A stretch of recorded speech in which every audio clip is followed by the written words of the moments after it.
Okay, we are going to talk about transaction management. We are going to look at asset properties, which is atomicity, consistency, isolation, and durability. That's a test for transaction serializability, lock and lock-based protocol, insert and delete operation, transaction, and cloud computing. So the idea here is that when you have got some process and when you want to do something, the process should be complete and it should not harm the system. So uh, when you have a transaction occurring, it should follow some basic rules, or it should adhere to some guidelines, so that everything is stable, consistent, reliable, and durable, and so on. So in other words, you're looking to make sure everything goes very good. So transaction atomicity, durability, concurrent execution, reliability, recoverability, log based protocol, timestamp, and validation are what we are going to look at now. So the concept of transaction is the foundation of concurrent execution of transaction in DBMS and recovery from system failure.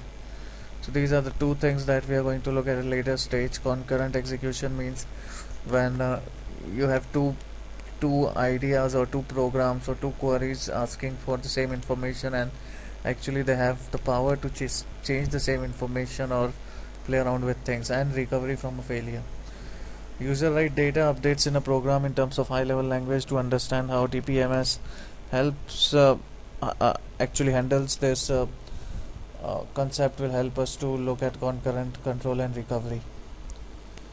So first we bring everything into the memory from the disk by the read operation and do that.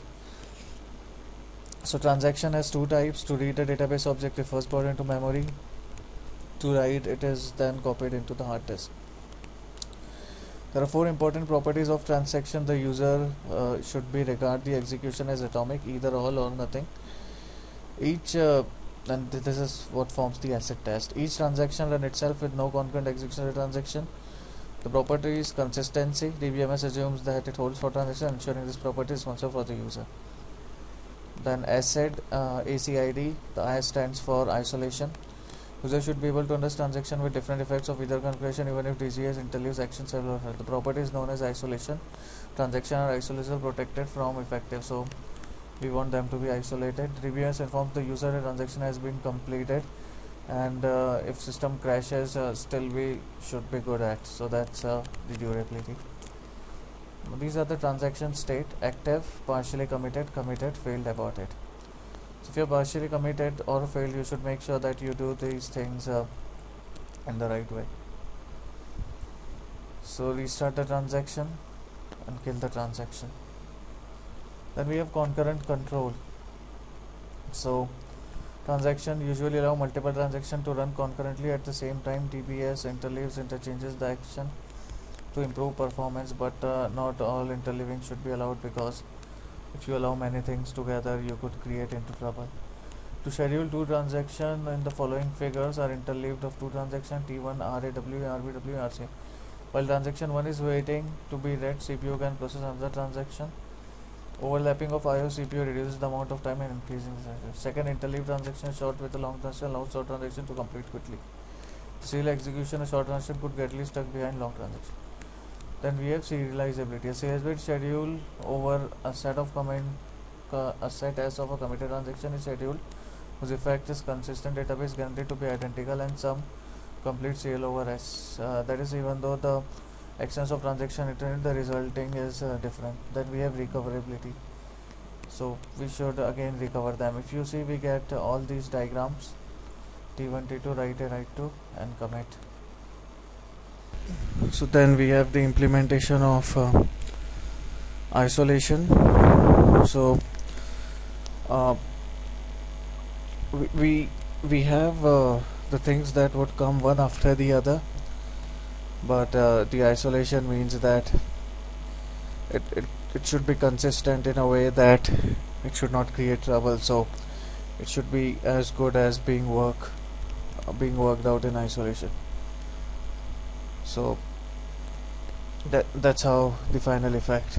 Now we have testing for serializability. and we have RAWA, RBWB, RBWT. So T time, T2, commit, commit. So even though actions of equivalent first time T1, T2 interleave, the result of this is entirely and then running T. Actually T is read and are not influenced on T1's action B, and the net effect of these actions are seen as well test schedules. So even if you see T1, we have got both of them, but the actions don't really overlap or interweave things. So DBS may use concurrent control that ensure execution and SQL program authority to instruct DBS in non-serial way. Log-based protocol.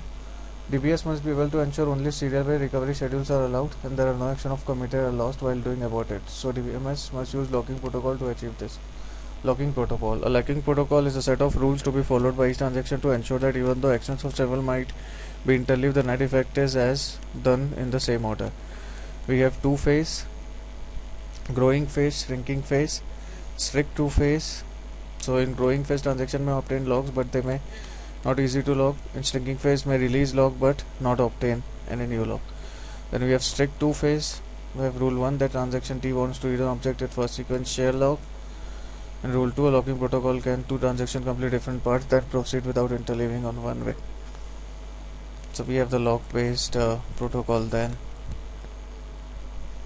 So timestamp based protocol, the log based concurrent control conflicting action refer ordered by the order in which they are obtained. The log based protocol extend the ordering of action to transaction, thereby ensuring seriality. In optimistic concurrent control, a timestamp is composed. So timestamp based protocol assign different timestamp and they work with them. Then we have Thomson-Wright rule. So the Thomson-Wright rule considers the justification that Thomson TS T is smaller than TS, the current write action in effect has obsolete by most recent write over, which follows while according to timestamp aborting transaction. We can think of T's write action as if it had occurred immediately before the most event. The Thomson rule is not used. The T is aborted case 2 must have timestamp protocol. So then we have validation based protocol and deadlock handling, deadlock prevention, wait and die, timeout, deadlock detection, insert and delete operation, weak link consistency, weak link SQL. So let's look at it from the end. An aborted state, a transaction occurs after transaction has been rolled back and database and be restored to previous state. That's an aborted state. In the active stage, this is the initial stage transaction. Committed state is the state when successful completion of transaction. Complete schedule is the schedule that contains abort or commit state for each transaction. Partially committed state, which is the last statement of the transaction, has been executed. And the transaction is the unit of program execute, accept, possibly update various data items. Transaction is the smallest unit of work. It plays an important role. Discover we cover property of transaction, basic operation in transaction, state of transaction, many concepts of concurrent control, waste problem of concurrent, lost update data, dirty read problem, and cover concept of seriality along with techniques to find given transaction are not serial or not. So this is about the transaction. I hope this was useful. Thank you for listening.